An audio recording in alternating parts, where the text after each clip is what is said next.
दिंडोरीवरून आहे ना माझ्याकडे काका आले. त्यांचं नाव आहे सुनील प्रभाकर निकुंभ. येथे दिंडोरीवरून आले. हे अपंग अपंग आहे बरं का. 40% अपंग आहे ते. तर ते मला शोधत शोधत शोधत माझ्या गावापर्यंत आले.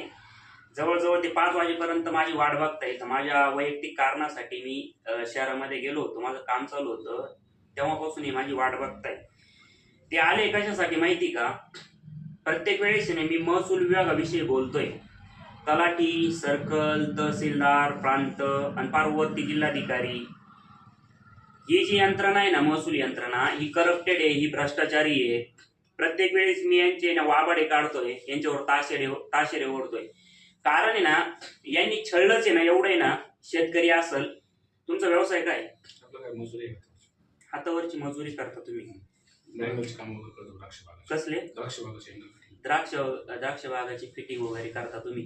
शेती वगैरे तुमच्याकडं? शेती वगैरे काही नाही तुम्हाला. तर मोलमजुरी करणारा माणूस आहे. शेती नाहीये. बाकीचा काही जोडधंदा आहे तुम्हाला? हा, तर ब्लाऊजचं दुकान टाकलंय छोटं मोठं मुलांनी. तो हे सगळ्या गोष्टी असताना ना, माणूस आहे ना, घाम गाळतो, कष्ट करतो. त्याच्यातून त्याला असं वाटतं आपलं काहीतरी घर व्हावं. ते घर तो घेतो आणि ते घर घेतल्यानंतर आहे ना, त्याला किती हेलपटे घालावे लागतात. त्याला साधी नोंद करण्यासाठी, तलाट्याकडे नोंद करण्यासाठी किती चक्र मारावे लागते, किती हेलपटे मारावे लागतात. आणि त्याचा कशा प्रकारे ना छळ ही व्यवस्था करते एक अपंग माणूस येतो. तरी सगळी व्याख्या मी तुम्हाला सांगणार आहे.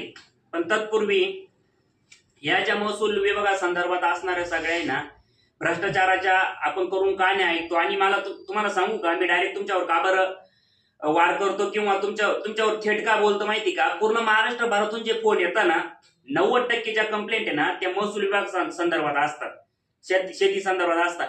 कंटिन्यू त्या तहसीलला चक्रा मारायच्या, काहीतरी गुंतागुंत करून द्यायची शेतीमध्ये म्हणा, किंवा आपण जी प्रॉपर्टी घेतो त्याच्यामध्ये काहीतरी गुंतागुंत करून घ्यायची आणि आयुष्यभर खेटा घालायच्या.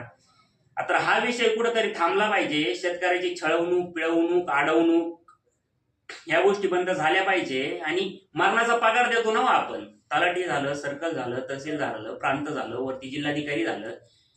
पगार पुरत नाही तुम्हाला, छळतात तुम्ही जनतेला. या गोष्टी कुठंतरी ना मनाला लागतात, वेदना होतात. आणि तुमच्या संवेदना सगळ्या गेलाय का? पाषाण हृदयी झालेली ही व्यवस्था आहे, तर ही कुठेतरी बदलली पाहिजे.